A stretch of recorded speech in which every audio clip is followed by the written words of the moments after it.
Hi, my name is Andy Huber, Director of Agronomy here at Pine Canyon Club. Fall is all about cultural practices, getting those complete, getting the golf course sort of put to bed, prepared for winter, and in that process prepares the golf course in a much better fashion for a healthier spring.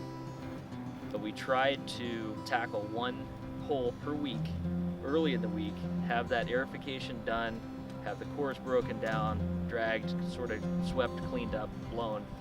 So we thank you for working with us on that. One of the practices that goes hand in hand with aeration is sand top dressing. So by sand top dressing, we are looking for an affordable, coarse sand. We let the aeration process take place. We get that finished, we get it cleaned up.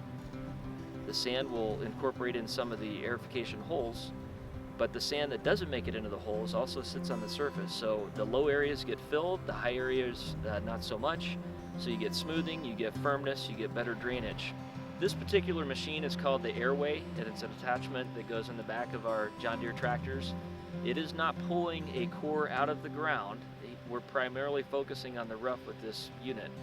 It's doing a great job opening up for oxygen, air, moisture to kind of sit in those little pockets, and that'll benefit the soil profile all winter long. So in 9 fairway, what you see here is a traditional core aerification taking place, pulling a real nice deep core, probably getting 4.5 inch penetration.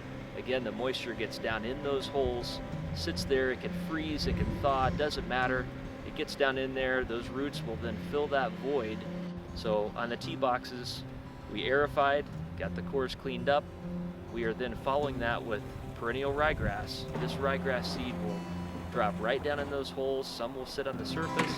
We want to come out of the spring next year with some ryegrass germination, and I'm anxious to see what the results show next year. Hey, thanks for watching, and I'm confident that everything we just covered, all these cultural practices that we are doing this fall, are going to make a great difference next spring for the golf course. Have a good one.